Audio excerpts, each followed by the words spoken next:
All right. Welcome to this week's Chalk Talk. We have a really nice panel put together here. All Clemson Tigers. Brad Crow is with men's basketball in the athletic training room. Sarah Jo Lawrence is over in academic advising, and Jenna Reddy is in strength and conditioning performance. I don't know what you guys are called now. I feel like it always changes, but with women's basketball. So, class, we've been kind of working our way through different personnel within the athletic department, so you can hear from a variety of different people. I think we're in for a treat today to learn from these three who are exceptional at what they do. I just want to thank y'all for being here, first of all. And then Brad, I'm going to let y'all introduce yourself, share your story, share your path, how you got here, and what that looked like for you. So Brad, I'm throwing it to you. All right. I am Brad Crow. As mentioned, I'm the athletic trainer for the men's basketball team here at Clemson. Essentially, that means I am kind of responsible for the health and wellness of our men's basketball team, whether it be injury, illness, rehab, and collaborating with the other folks on this panel, or at least their counterpart on the men's side. I got my undergraduate degree at Grand Valley State in Michigan in athletic training. My master's is at Louisiana Tech in sports performance. And then my first job out of school was at Mercer University in Macon, Georgia, where I served as the assistant athletic trainer there with men's basketball and cross country, track and field. After a few years there, I was lucky enough to get the job here at Clemson and have been here this is my 6th year here. And have enjoyed it and have no plans of jumping ship anytime soon, hopefully. So that's kind of my background. I don't know if you want me to pass it on to Sarah Jo now, or if you want me to elaborate on some more stuff. I have two questions. So going from Michigan to La Tech, was that just like job opportunity? Like you just kind of went with Yeah, it? it was a graduate assistant position. I was able to not only get my master's in a field I was interested in, but it allowed me to work Division I basketball and football at the same time. So it was a great opportunity as far as the work experience. There weren't very many graduate assistant positions that were able to work Division I basketball when I was looking. So great chance to do that, and some opportunity to kind of get away from home and see if that was something I wanted to do long term, and loved it, and ended up buying into basketball and living in the South. Ruston, Louisiana, that's just kind of a different different part of the South, I would say. It is. It's small town, country South. Yeah. What's been the biggest difference for you going from like handling multiple sports to just being like singularly focused? And Jen, I'll have a similar question for you. Yeah. When you're at some of the smaller schools, you get dragged a little thin. I think when you are at a school like Clemson, it allows you to really focus on your part of the pie, if you will. At a smaller school, you may wear a bunch of different hats. Like I had a larger role in nutrition and kind of implementing some things at the small school level, whereas here we have a strength coach, we have a nutritionist, we have all these people that are even more specialized in that field. I think in a lot of cases, we all have very similar backgrounds. So you all have some knowledge in what each other do. And so you can relate and you can communicate in what we're trying to accomplish, which is the overall betterment of the student athletes we're working with. But you have to trust and to encourage and support each other in each other's strengths. So it's just the opportunity here to focus on what you do best, which is nice. Yeah, no, for sure. I feel like your early days when you kind of have your hand in all the cookie jars, like kind of prepares you. But the biggest shift I think is kind of like what you said is then I've been doing this all by myself. Now, how do I figure out how to collaborate with someone who's just as good at what they do as I am as what I do, right? Exactly. So Yeah. maybe we can touch on that a little bit later. But SJ. Hey, so My name is Sarah Jo Lawrence. I serve as the academic coordinator for our women's basketball team here at Clemson and our men's and women's track and field and cross country teams. I will be here for 6 years, similar to you, Brad, starting in January. I think that'll be when I hit my 6-year clock. Previously, I was at George Washington University, where I served as the academic coordinator and the tutor coordinator and the study hall monitor, everything. Speaking of wearing many hats, it was a mid-major, so definitely different role here at Clemson, but I've enjoyed my time here. I played basketball in college, so I was a student athlete myself, and I played at George Washington University, where I started my career at and got my master's there. And that's where I also met Jana, where she was at UNC Charlotte back at that time. That team was in our conference, the Atlantic 10. And so I played against Jana back, 2006, 2007? Yeah, I was coaching. I'm older than SJ. I was on the sideline in a suit. And she She could have jumped in. She was the one out there doing the work. So making us look foolish. I played with Jana. She can still roll today if she needed to. So anywho, I really enjoy what I do and enjoy the contact with the students. And I see one of my students on here. I won't call her out though. I'm glad she's here. SJ, why academics? Well, I think that I get to see the progression of my students. They come in, I meet with them and their parents in the recruit visit, where most of them don't want to ask questions or talk. They're just kind of soaking it all in.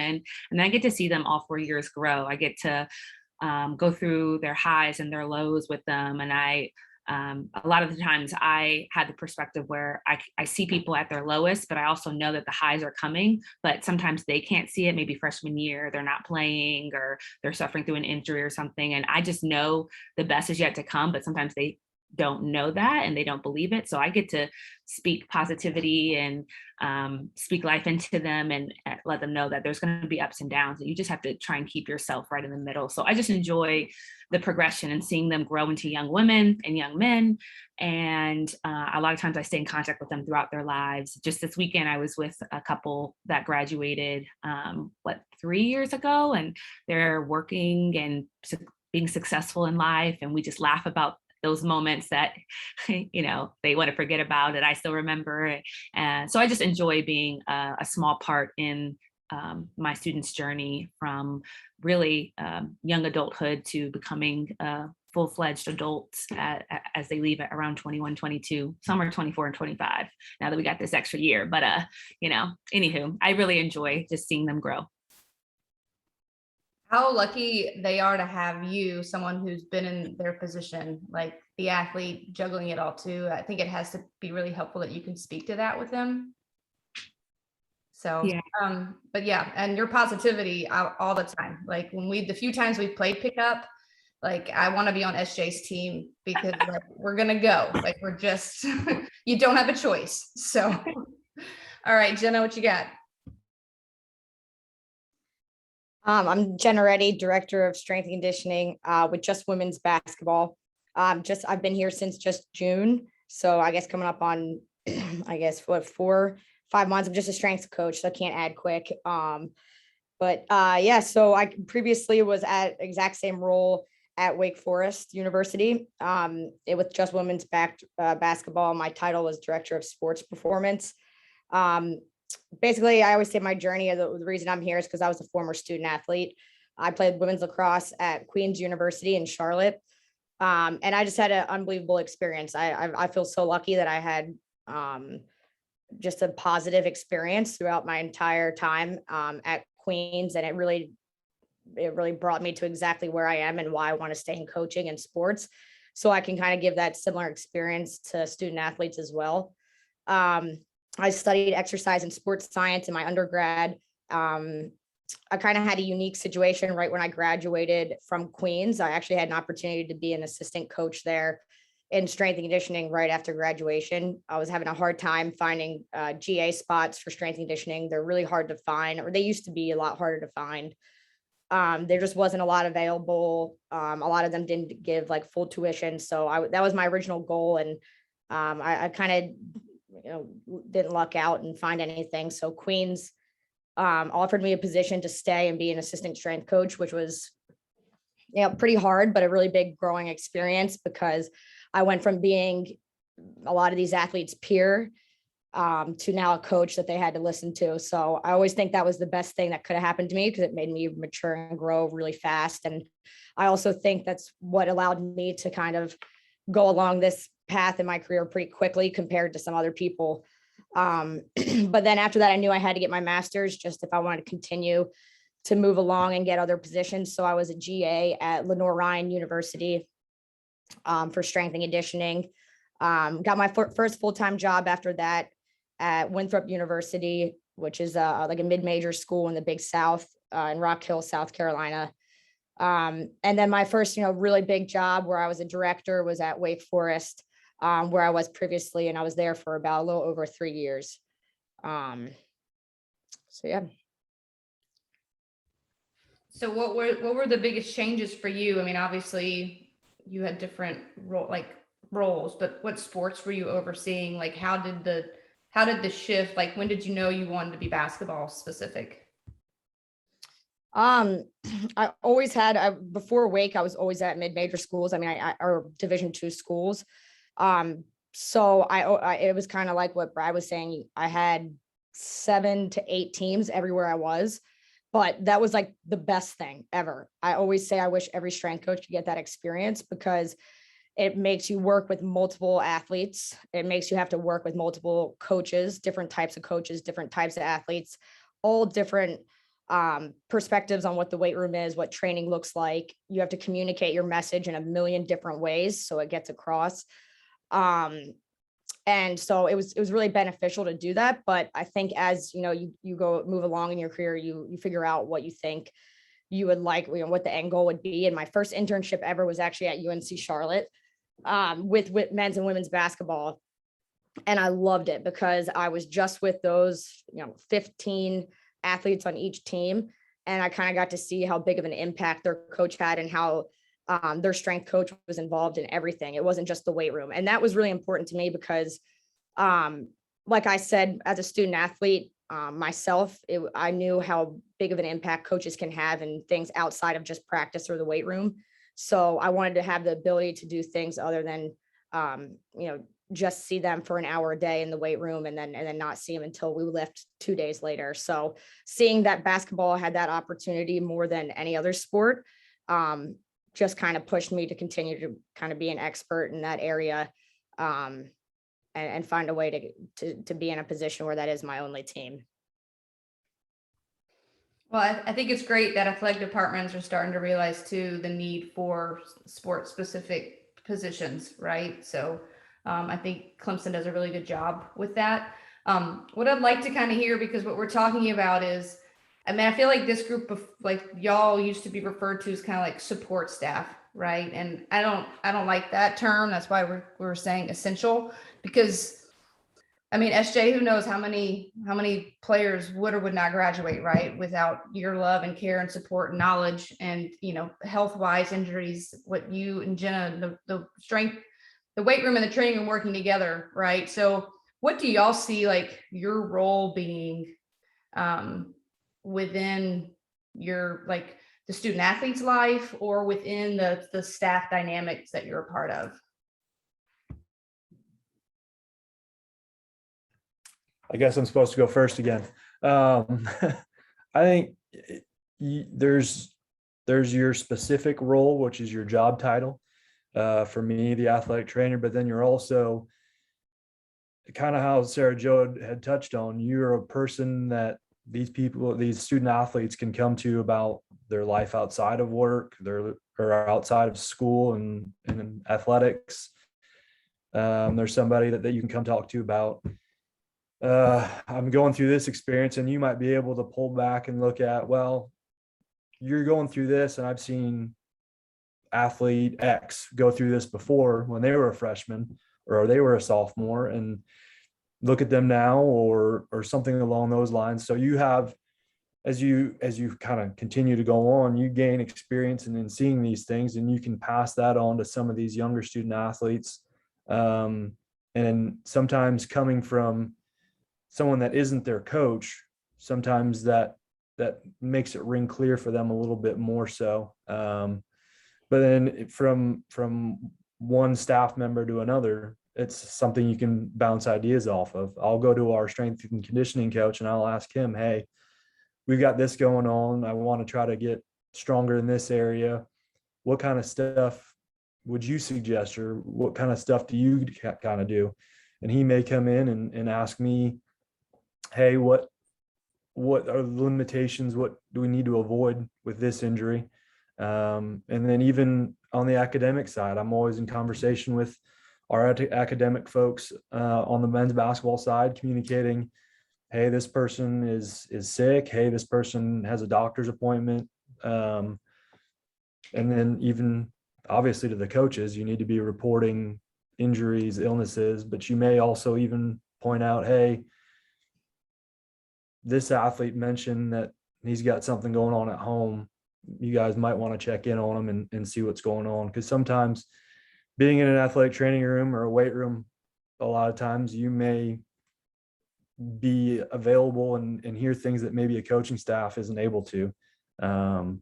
So there's just kind of a lot of different additional things that you can do outside of your job duty. Oh yeah, like the training. Go ahead, SJ. Sorry. No, go ahead. I was just gonna say something silly. Like I just remember the training room was like, you left the training room, you learned something, like either some gossip or what was going on in somebody's life. Like that's just kind of like, that was kind of the sports psychologist before they were actually available to student athletes. Like that was the trainer. So and there's and with that, there is some level of, you need to be aware of kind of the sensitivity of it. Like some things don't necessarily always need to be shared, but you maybe share, hey, they just got something going on. You need to just kind of check on them, make sure they're okay. You don't necessarily need to share what it is maybe, but just so the coaches are aware, they're maybe not themselves today. yeah, just like a little nudge. Yep. Yeah, I couldn't agree more with Brad. I think for me, the reason I love my job so much is like, I'm still a part of the programs that I work with, women's basketball and track and field, but I'm not a part of the coaching staff necessarily, which puts me in the outer bubble, which sometimes allows my students to disclose more, to talk more, to be more open, because they don't feel like it's going to get back to their coaches. I pride myself on building a lot of trust with both the coaching staffs that I work with and my student athletes. And I'm only going to disclose what I feel like is absolutely necessary to disclose. I've built enough trust with them that they know what they say to me is not going to go anywhere. And I've also built enough trust with the coaching staff to know that I'm always boosting them up. If anything's ever said, I'm like, well, they're probably trying to push you to be your best self. You know what I mean? Like, have you thought of it from the other angle? So I'm always trying to grow them and have them see the other side of things. And I would consider myself beyond academics. Like, yes, we do focus on academics, but in my 30-minute one-on-one meetings with my students, I would say about 10 minutes of that is academic. 20 minutes is more like, how are you feeling? How are you actually, like, not your basketball skills, not, your weight, not like, what's your mental like what are you feeling? How are you doing?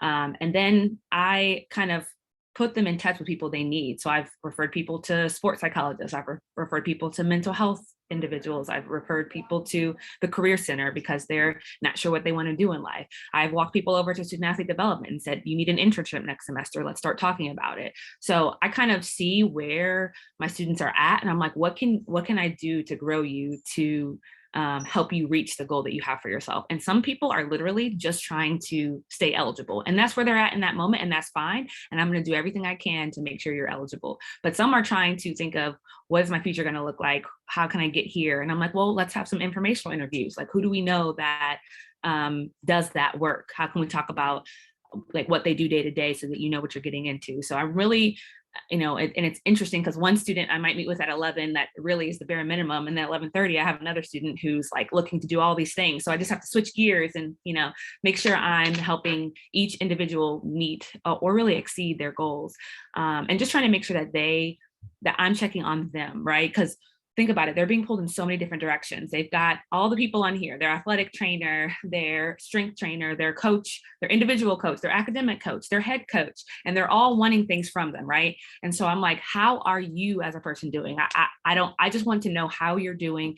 How can we help? Like, what are you feeling? I don't want anything from you. I want you to be successful, of course, but like, tell me how you are. So it's kind of like, I feel like my meetings are a little bit of a reset to be like, where's your mental at? How can I help? And that just really helps me to see and learn so much more about the individuals I work with. And that's what I think just makes my job so special, is that like, I'm kind of like the person that I feel like can point them in the right direction of the resources they might need in that moment. So anyway, I love that part of things, in that they don't, they can kind of feel more comfortable talking to me. Of course, they feel comfortable talking to their coaches, but it's not going to affect anything directly, like playing time or any of those things. No, it sounds like you really just do a good job of meeting them where they are, and that in building that trust and that rapport, that probably goes a pretty long way, especially when you have a moment that isn't super positive, or you need a little bit more from them when you go to ask, for them to give a little bit more academically or however. I would think that would help in those situations. So Jenna, what you got? Well, I think, I think a lot of us have kind of said similar things. And what's really cool about our positions is that we're not necessarily in control of playing time or, involved in a lot of the X and O's part, which is just way different than kind of where our main job is to make everyone better, and we get to develop them. And I know what I love. Like, my job is that I literally, I want to make them better, and I get to develop them and build them, which is really awesome. I kind of see like my role in like two different ways. One with the student athlete, like I think my job is, I always say, like a manager of stress. And I think like physical and, psychological in a way. Like, a lot of times strength coaches, I think, are assumed to be, we just have rep schemes and sets, and when they get into the weight room, here's your program, go. And like, I think it's kind of getting away from that now, especially in our role in basketball, because it's such a chaotic sport. Sure SJ and Brad can speak on this. Like, it's so different than working with any other team. And it's also why I love it, is because it's like organized chaos all the time. And it makes me have to be really creative and think outside of just like, here's the rep scheme, here's the program that I want to do. Because at the end of the day, it's not about me. It's not about my program. It's about the student athlete and what's going to be best for them that day and what they need. So I think that I think it's my responsibility to manage that stress where I can, because I don't have to worry about getting in an offense or whatever it is, or, worrying about our scout. So, depending on what the week looks like or what individual players are going to, I try to find my ways and to either push them or pull back, depending on what it looks like and what the week has looked like. So the best part about my job is being with only 15 athletes, is that I can do that and be really individual with it, depending on what they need. And then, secondly, with, I think my role with the coaching staff is really tough sometimes, because, half of our staff is all basketball mindsets. And when I go into meetings, I'm the only one coming in with my perspective on things, which is totally different than the sport coaches. So I think it's my job to be a really, really elite communicator, and what I need to communicate and how I'm communicating it is going to be able to be understandable and relatable to them. Because ultimately, I always say that's like what I'm hired for. So I have to remind myself that a lot when I have to bring up hard things or hard conversations, that, that's what I'm hired for, is to bring my expertise in. And then it's just up to me to figure out how to communicate that best. So I kind of see that's how my two different, or where in, with the athlete and coach kind of differs on what I think I'm expected to do and where I can make the biggest impact as well. It sounds like communication's a really big part of what you do every day. All three of you, like communicating with the athletes, whether that's being a good listener, right? The part of communication we don't talk about as much, but you all seem to be paying attention, right? You're all trying to read your athletes. And so I hear communication come out a lot. Sarah, I think I saw you raise your hand. Was that, so go ahead. Mute yourself.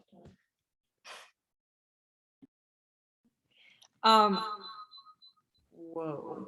You know that's a really big facility that you're in, right? That, like, there are other spaces.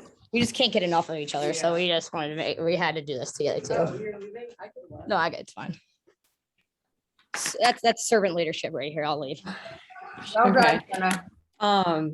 My question was kind of pertaining, SJ spoke a lot about it, but trust and relationships as a leader. I think that's often kind of just an overlooked aspect of leadership, but I also think it's the most important part of leadership. And it's something I've learned a lot more the past couple months through my internship. And I'm not really just saying that because Jenna's on the call, but it's something that she really emphasizes vulnerability and relationship building. And some days you just need to shut your computer screen and go hang out with the team on the court and rebound for them and do things like that. Or take the extra couple minutes in an academic centered meeting to speak with them about what's really going on. So I just wanted to hear from you all about ways that you've built trust or built your relationships with athletes or even other coaches and coaching staffs, and how that has affected your leadership style or built your leadership style. Well, in my area, one thing we are always seen as like the bearer of bad news. Like I went to track practice yesterday and the coach was like, "Oh, what happened?" And I'm like, "Can I just come and say good job at practice? Like I'm not always bringing bad news. Come on now." So I try my best to, when there's good news to report, I blast that thing out. Like especially for my students who don't really have a lot of good news to share. If there's any inkling, like a good tutor report, a positive quiz grade, whatever, I'm like, so-and-so killed her quiz. I just wanted you to know, and give her a bump when you see her next time, just to kind of uplift them a little bit. So I think it's like little things like that is really celebrating the wins. And yes, you have to talk about the losses, you always do, but celebrate the wins. And then I just think speaking positively about other people. Like I want to show my students that I have my coaches back in their meetings. Like maybe they didn't like something that happened, but I'm like, hey, like maybe you need to learn this lesson. Maybe they're trying to make you better. I know it doesn't feel right in the moment, but like imagine you become this better free throw shooter because you were made to make 100 free throws before you left practice. Like that's making you better. I know it doesn't feel like in the moment, but they're investing in you. So I'm really trying to find like the silver lining and help them to think outside of themselves. Cause I mean, when I was 18, I was just thinking about myself, like, let's be honest, and I couldn't see the other side, but I'm trying to grow them to see that and to just, like I said, celebrate the wins. So I'm sure we have other Jenna and Brad probably have some good responses too. I think a lot of kind of for us, like it's very easy for an athletic trainer to become the angel of death with always kind of coming and reporting injuries and all of that. But to me, a lot of it is just kind of being honest, being upfront, and having a plan. So you're walking into a coach's office to tell them somebody's out. This is what they have going on. This is our plan over the next few days or next few weeks, depending on what the injury may be. And this is how we're going to get the athlete back. Or with the student athlete, this is what you got going on. This is what we need to do. Being aware of everybody's kind of needs. A coach needs to be able to make a game plan. An athlete needs to be able to see a finish line, to be able to return to play. And so it's a lot of it goes back to that communication level. And as far as building trust, it's that, and it's just kind of being available. Whether it's kind of Jenna mentioned being out and around, it's being visible, letting them know that you're there for when they need you to be there. So.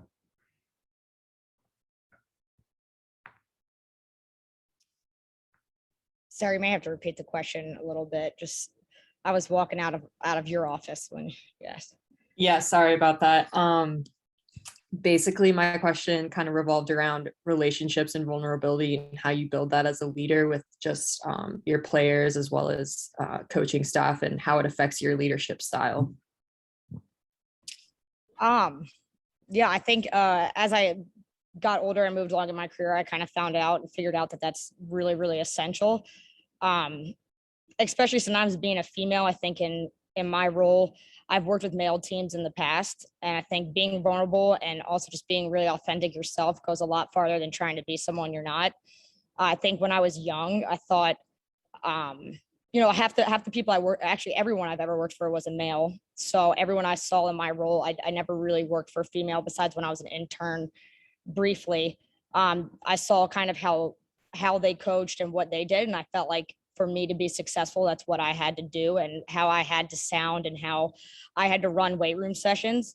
And then I kind of figured out as soon as I started just being myself and doing things in a way that I wanted to do it, and I was more human-like and vulnerable, I got more buy-in because everyone just wants realness and authenticity.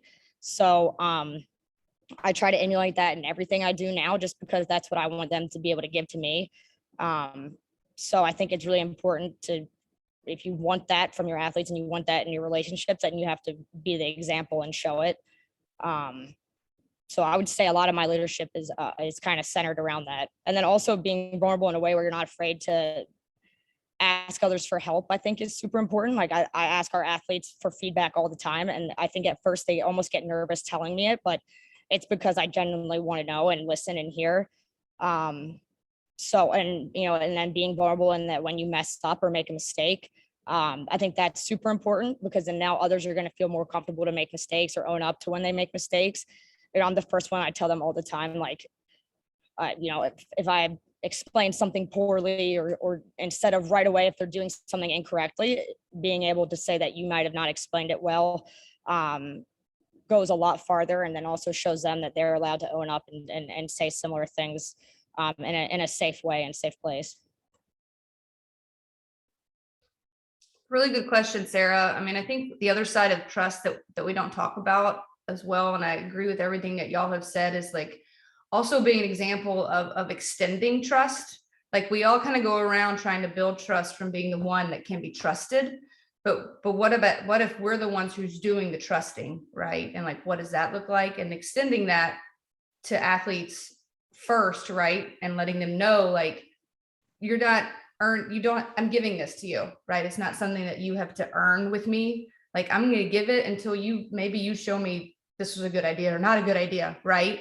And so I think that's another part of trust that as leaders, we need to kind of model the way a little bit, because we all want to be trustworthy, but we've also all been hurt and burned. And so that trust willingness part is a little trickier, I think, for people. So. And I have a great example of that. I had a student who was on the brink, had to pass a class to graduate. It was it was a stat class. And I had her schedule set up so that on Friday she would complete her quiz and then she could leave.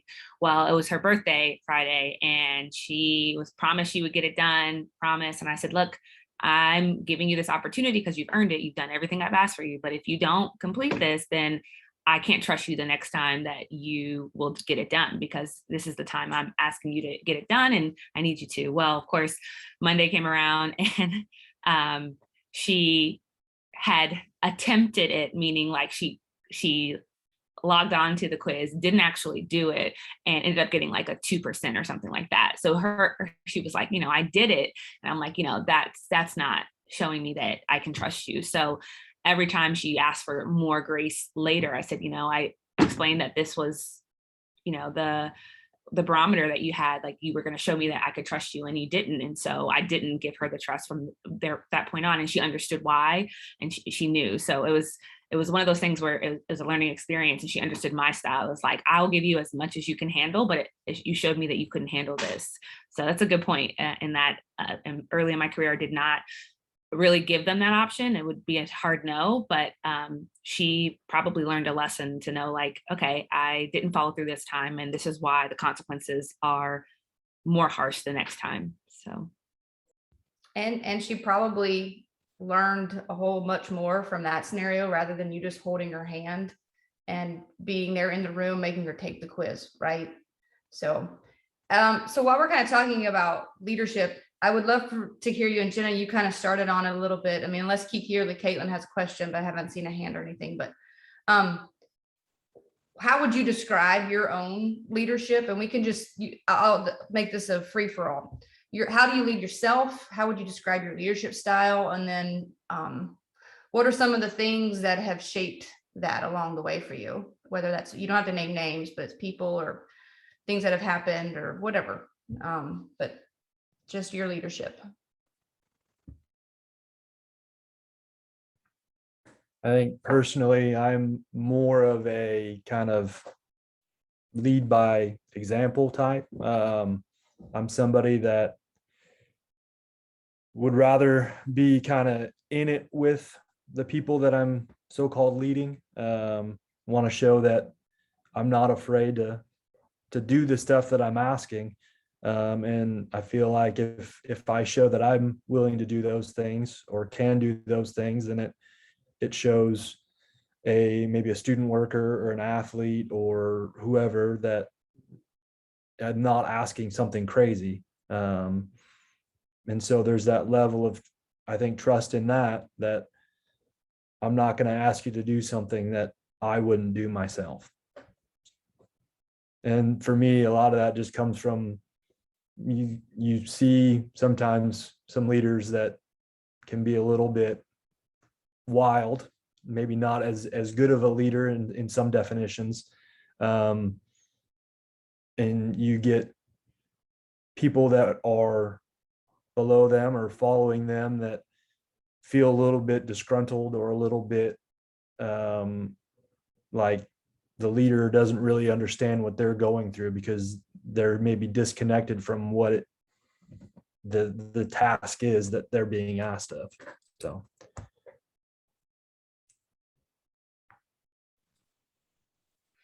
I would say I'm a transformational leader. I like to point out what people are doing well and figure out how people tick. So when I make schedules for people or academic plans for people, if I know that someone has trouble getting work done, then I'm going to build in study hall time. So I'm going to figure out their strengths and weaknesses and do what I need to do to help them be as successful as possible. And then I'll also try to help them connect like what they're doing, what the little details of what they're doing, whether it's taking classes or whether we're talking about basketball or track, and how it leads to the larger goal of the team and how they are contributing. So my goal is to continue to motivate them, make them feel a sense of belonging, help them to perform at their maximum level in whatever they're doing by pointing out like how they do things well and how they fit into the larger group. Yeah, I definitely see that in you. The part of transformational leadership that it is that partnership and that you're both going through it together. And I think that kind of touches with what Brad is saying too, like the collaborative spirit, the sweep the shed mentality. I'm not going to ask you to do anything that I'm not willing to do, but a strong sense of togetherness.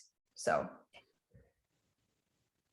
Jenna, you mentioned vulnerability and authenticity. How would you describe your leadership? And I kind of I think I touched on it a little bit as we started, but I would say like how strength and conditioning field's very weird. And there's a lot of flaws to it. And I think it's evolved a ton over the years. But when I was younger in my career, you're kind of always taught this way in our field on how you should be. And it's very more like, disciplined, everything. You should have discipline in everything you do. Everything should be ran as a tight ship, like very military oriented. Weight rooms like a place to, like, break you down, build mental toughness. That's like such a common thing that I used to hear in interviews about how I was going to do that. I don't know whether it's because, I was a female or whatnot, but that was like for some reason an essential requirement to be a strength coach. And that's kind of how it used to be. So I felt like my leadership style, just because I felt like that was my only option, was very like autocratic and authoritative, result oriented. And like I said, as I found out and kind of moved along in my career, is that that wasn't who I was naturally. And I knew that's not how I responded well when I was younger and an athlete. And the best leaders I had were the ones that kind of empowered me and made it as a partnership. So as I realized that and became more comfortable in who I am as a coach, and also personally, I think when I became more confident and comfortable in myself, I could just be me and be more authentic. And when I was like that, I found that, you know, I had bigger buy-in. My athletes wanted to be in the weight room. You know, and I think you figure out what's important to you as a leader as you know, go through your journey. And when I kind of realized the things that are most important to me and why I love my job, it was, you know, I want to have a great environment. I want all of my athletes to love the environment they're in. I don't want it to be a place that is like everything else they do in the day. You know, they're always told, you know, when they have to be somewhere, they have to be told what they're doing all the time, all day, what time practices, treatment. You know, they're always kind of being told what they need to do instead of having the freedom to choose. So I kind of now became a leader where I want to be a partnership. I want them to be able to have choice and say and make it a collaboration instead of just an environment where I'm telling them what to do all the time. So I think I evolve just every year when, you know, I continue to find out how I'm the most effective, what makes me effective. And then I just try to lean on that and my experiences and feedback I get to make sure I'm evolving into the true leader I know I am. You know, what works for me, you know, it changes and can be way different than a lot of other coaches out there. Yeah, isn't self-awareness so fun, right? Just learning Yes. about ourselves all the time. Like Caitlin, you had Still your, doing it. what, Jenna? Still doing it at 29. It never Oh. stops. 29 ain't nothing, honey. Just Nothing. wait. Yeah. It just keeps going. Like Caitlin, I saw your hand go up. Yeah, I just had a question. SJ was talking about being like a part of the outer bubble. So like the adverse effect is like, what do you do when players don't respect you as they would a head coach? Like, because I know with the trust and relationships you build, you do have like a friend-like thing, and they might not respect you as much as they do with the, you know, inside bubble. So how do you deal with that? Well, that's a great question. And early in my career, I did not deal with it well. But as a seasoned advisor, you have to establish clear boundaries, and you want to make things fun, right? Like Jenna mentioned that you want to make them enjoy their time. You don't want to make it militaristic, and it can be that way. Some advisors are that way, but that's definitely not my style. My style is I'm going to be real and honest with you and set the expectations very clearly, especially with my at-risk students. I like to have meetings with them and their academic coach and say, here's what I expect from you. Here are the meetings. Here's what you need to have done for each time. And if you do that, then we're good. If not, then there's going to, you know, be issues. And so we'll be very clear on that. And I know some students need more boundaries than others, right? Because they're just going to push and push and push to see what they can get. So for me, it's communication and a clear plan for the semester, making sure that the student and the coach are aware. And then I have to pick my battles, right? Like, I'm not going to tell the coaches every single thing, but if it's a student who is always trying to get over, I'm going to report everything. And I'm just going to be honest and say, this is what I need to do to make sure you're doing what you're supposed to do. And eventually they come around. Like I've had a lot of student athletes who at first they just see the academic side as a struggle anyway. So I'm automatically square one, like a person they don't want to be around or gel with because like they don't like academics, they don't like going to school. And so eventually they start to see that I'm not a person that's going to go against them. I want what's best for them, and I want them to be successful in everything they do. And so as they get to know me a little bit better, then it usually mellows out. But I've definitely had my fair share of students who don't want to buy in, don't want to do what they're supposed to. And for me, I'm just clearly communicating what I expect from them. And then when they don't meet that, I clearly communicate what the consequences are. And I'm like, you're an adult. You can choose to go to this tutor appointment or not. And that's what I say. Like, you could go. Here are the consequences if you don't go.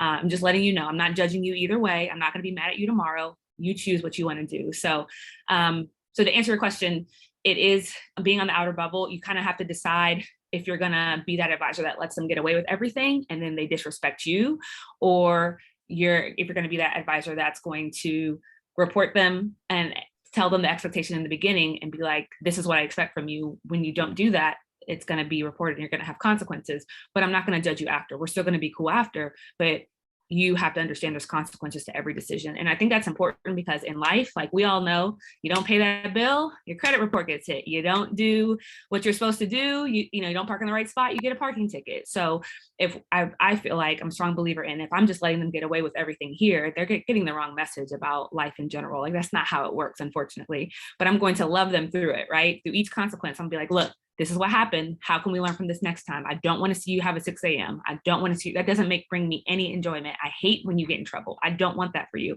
but how can we stop it before it happens again? When did you make the decision to not come? Okay, well, next time, how can we do that better? So I always let them know I'm in their corner. I'm going to hold them accountable because I love them and make sure that they're being responsible. And I'm going to help them be a better decision maker for them and their future.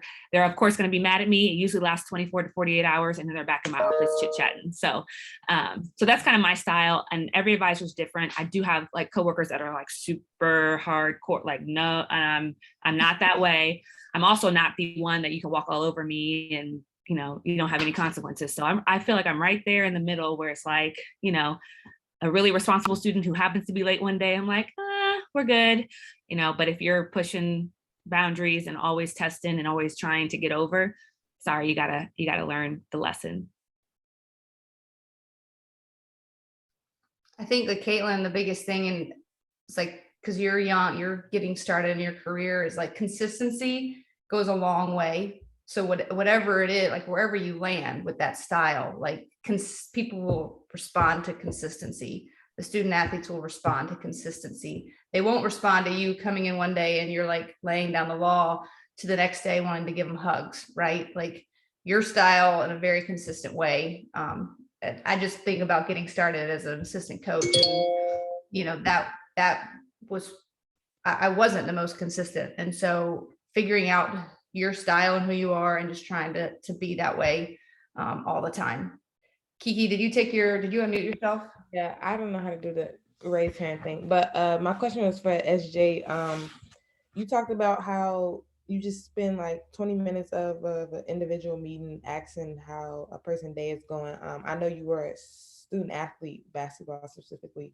So how do you really like relate to your other sport, track and field? Like if a student is going through something, how do you really change your role and to like put yourself in their shoes with you being a basketball player and not really a track and field athlete? That's a good question too. I knew nothing about track. I still don't know a whole lot, but I think more so the pressure is what I relate to. The pressure, the expectations from everyone. I just remember like our coach would let us out of practice at 2:16 and I would have a 2:20 class and I would just sprint to class hungry, sweaty, and it sucked, right? And it was like, it felt like, you know, he didn't care about the other side of things. And then my teacher was looking at me like, why are you late? And they don't understand that I ran here, I sprinted here. So I tried not to be late. And so I remember feeling like, gosh, like everybody just wants all these things from me. I'm trying to run this race and give everybody what they want, but like, I'm tired. Like I need some me time. I need, you know, so I feel like I relate to the student athlete in general. And I wasn't even at the highest level. I imagine I was in mid-major. So I imagine at like a place like Clemson, like you have your nutritionist meeting, you have your, you know, student athlete development required meetings. You have so many things that you have to do as a student athlete. So when I see you come in and your eyes look tired and you look drained, I don't care if you run track, if you throw a softball, if you play basketball, like something's up and we need to talk about it, you know? So relating to track has been pretty easy. The different thing about track and field is there's a lot of international students. So I have a student from Guyana, have lots of Jamaican students, had a student from South Africa, from Germany. So there's a language barrier issue. There's also a culture issue sometimes where like you come from a relaxed Caribbean culture where like being late to class is not a big deal, or like being late to tutoring or not turning something in. It's like, I'll get it done tomorrow. Like that doesn't work here. So just learning how track and field works, learning the student athletes cultures has been really cool. But with track and field, I also get a huge different idea of like different majors and stuff like that. So it definitely helps to have that other team as well. But I think the difference between track and field and women's basketball is with only 15 people, it's so much easier to create and sustain a culture. And I think Coach Butler, women's basketball head coach, does a great job of establishing a culture and reinforcing that throughout the season. Track and field has 80 student athletes. So they all do, there's throwers, there's sprinters, there's hurdlers, there's jumpers, there's cross-country athletes. And sometimes the cross-country athletes don't even know the sprinters' names. It's that divided. There's six coaches, almost like 6 different teams. So for them, the hardest part is to create that culture and reinforce it with so many students doing so many different things, and in such a different way. So to answer your question specifically for me, I just try to learn as much as I can about the sport and speak to who the student athlete is, what they're going through, and try and learn a little bit more about them.